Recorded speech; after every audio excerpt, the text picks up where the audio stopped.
Bismillahirrahmanirrahim. Assalamualaikum warahmatullahi wabarakatuh. Waalaikumsalam warahmatullahi wabarakatuh. Selamat siang semuanya. Waalaikumsalam warahmatullahi wabarakatuh. Iya.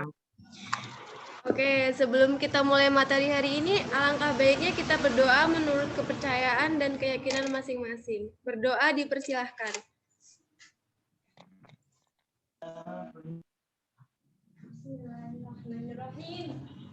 Berdoa selesai. Baik, hari ini saya akan menyampaikan materi tentang lembaga keuangan bukan bank. Sebelumnya, ada yang tahu nggak lembaga keuangan bukan bank itu apa? Belum tahu, Kak.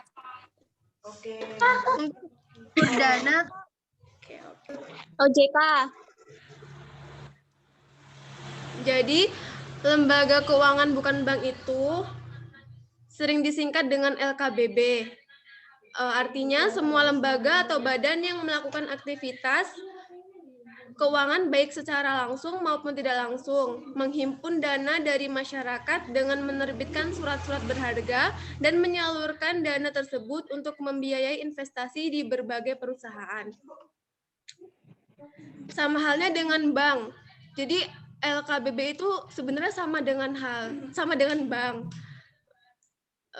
Dia juga mempunyai peranan yang sangat penting bagi pertumbuhan perekonomian negara Indonesia. Sebab dengan adanya LKBB ini, secara otomatis konsumsi domestik akan bergerak maju dan mendorong lajunya perekonomian Indonesia.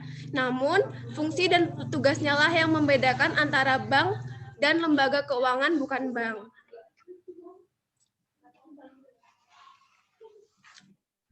Selanjutnya yaitu fungsi utama lembaga keuangan bukan bank. Jadi fungsi LKBB itu ada 5 ya, maaf. Yang pertama, pemberian bantuan modal. Yaitu hal ini menjadi salah satu fungsi diadakannya LKBB. Pemberian bantuan modal yang dilakukan oleh LKBB biasanya dalam bentuk kredit, baik untuk jangka panjang maupun jangka pendek. Dengan adanya LKBB ini sangat memudahkan masyarakat yang ingin membuka usaha tetapi tidak memiliki modal. Dan tentunya dengan bunga yang sangat ringan. Meminjamkan modal di LKBB ini juga menjadi solusi agar Anda tidak terjerat utang yang sangat tinggi dari pihak rentenir. Yang kedua yaitu mengumpulkan data. Memiliki fungsi sebagai pengumpulan dana dari masyarakat dengan mengeluarkan dokumen berharga dan menyalurkan kembali untuk pembiayaan investasi kepada perseorangan maupun perusahaan yang membutuhkannya. Yang ketiga ada menjadi perantara. Berperan menjadi perantara bagi perusahaan-perusahaan di Indonesia serta menjadi badan hukum pemerintahan dalam pengadaan kredit di dalam negeri maupun di luar negeri. Yang keempat yaitu mencari tenaga ahli. Memiliki fungsi sebagai perantara untuk perusahaan-perusahaan di Indonesia dalam mendapatkan tenaga ahli di bidang finansial. Dan yang terakhir yaitu membuka kegiatan lain. Sebagai pelaksana kegiatan usaha lain di bidang keuangan, namun sebelumnya harus mendapatkan persetujuan terlebih dahulu dari Menteri Keuangan Republik Indonesia.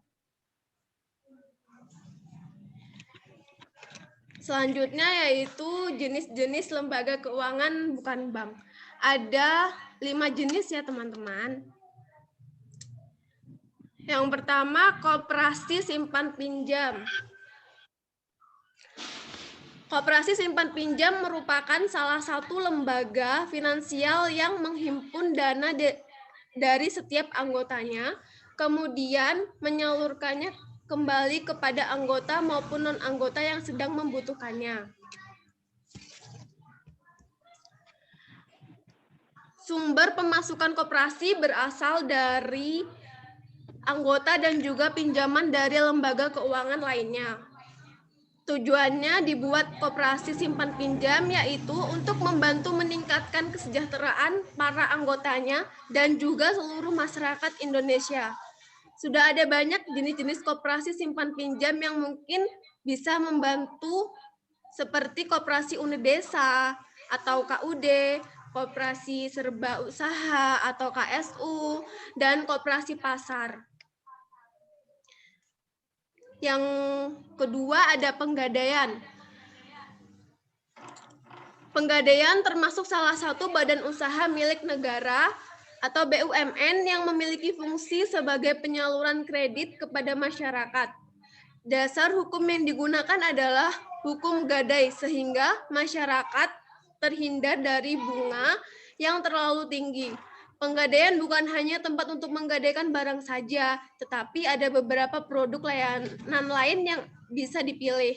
Di antaranya ada gadai konvensial, gadai syariah, gadai emas, jasa taksiran, dan sertifikasi logam mulia. Yang ketiga ada perusahaan dana pensiun. Lembaga jasa keuangan non-bank bukan hanya menyediakan produk pinjaman saja, tetapi juga menyediakan layanan jaminan hari tua, yaitu perusahaan dana pensiun. Perusahaan dana pensiun adalah badan usaha LKBB yang menyediakan layanan jaminan masa tua dengan cara menghimpun dana yang dipotong dari gaji karyawan setiap bulannya. Yang keempat ada perusahaan leasing. Perusahaan leasing atau multifinance yang memberikan layanan pembiayaan dengan sistem kontrak sewa yang digabungkan dengan pembelian secara angsuran kepada perusahaan maupun perorangan. Adapun beberapa perusahaan leasing yang cukup populer di Indonesia, di antaranya ada BECA Finance, BFI Finance, Summit Auto Finance, Indomobil Finance Indonesia, Astra Credit Companies atau ACC. Dan yang terakhir yaitu perusahaan asuransi. Perusahaan asuransi adalah lembaga yang menghimpun dana dengan cara menarik premi setiap bulannya selama masa kontrak kepada nasabah sesuai dengan perjanjian yang telah disepakati kedua belah pihak dan sesuai yang tertulis di dalam polisi.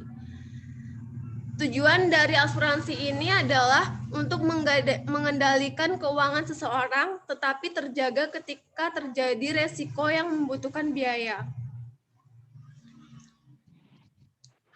Selanjutnya yaitu, apa sih manfaat lembaga keuangan bukan bank? Nah, lembaga keuangan bukan bank juga memiliki manfaat.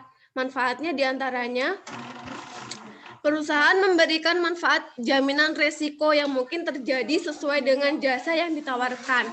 Yang kedua, penggadaian memberikan manfaat bagi masyarakat yang memerlukan dana. Yang ketiga, lembaga dana pensiun memberikan kesejahteraan kepada karyawan perusahaan terutama yang telah pensiun.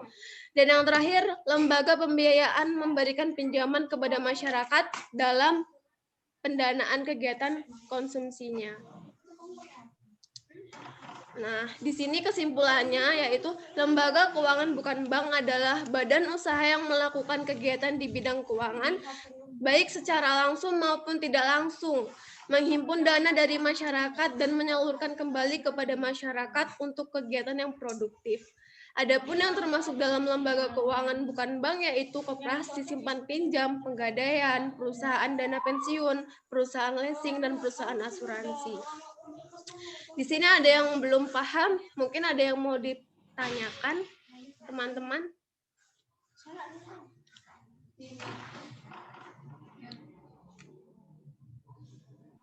Aku Kak izin bertanya. Nama Leli Sarina ini NPM 22100014. Apa saja sih Kak jenis-jenis asuransi itu sendiri? Terima kasih Kak. Tadi apakah pertanyaannya bisa diulang?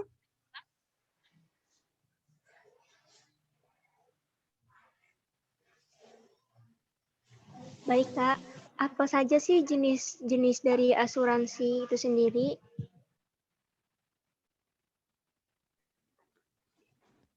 Jenis-jenis asuransi. Ada 5 jenis asuransi yang diketahui, antara lain asuransi kesehatan, kecelakaan, asuransi pencurian, asuransi kebakaran, dan asuransi pendidikan. Gimana, Mbak Leli? Bisa dimengerti? Oh iya Kak, terima kasih banyak ya Kak ya. Sama-sama. Ada yang lagi yang ingin bertanya? Kak, saya ingin bertanya. Ya, silakan. Itu ciri-ciri koperasi simpan pinjam itu apa aja? Ciri-ciri koperasi simpan pinjam ya, Kak? Iya. Ciri-cirinya yaitu keanggotaan terbuka. Maksudnya, di mana organisasi ini terbuka untuk semua kalangan, mulai dari pejabat, guru, pengusaha, ataupun yang lainnya. Siapapun bisa tergabung di dalamnya untuk menjadi anggota koperasi simpan pinjam. Yang kedua, keanggotaan sukarela. Tujuannya sama, bisa mengikuti aturan-aturan yang berlaku dalam koperasi tersebut. Yang ketiga, keuangan disumbangkan oleh anggota. Biasanya setiap minggu atau sebulan sekali, anggota koperasi menyetorkan uang kepada pihak yang terkait. Bila salah satu dari anggota koperasi simpan pinjam harus tahu cara menghitung SHU atau pembagiannya. Yang keempat, tanggung jawab milik anggota. Seluruh anggota koperasi bisa diorganisir dengan tanggung jawab yang terbatas. Dan yang terakhir, bunga terbatas pada modal. Artinya dalam hal ini, perlu mengetahui bahwa dalam Undang-Undang Koperasi, batas maksimal yang diberikan pada tingkat dividen atau laba untuk digunakan sebagai modal tidak pernah melebihi angka 10%. Baik, gimana Mbak Sela, bisa dimengerti? Iya Kak, cukup jelas. Terima kasih. Sama-sama. Ada yang mau ditanyakan lagi, Kak?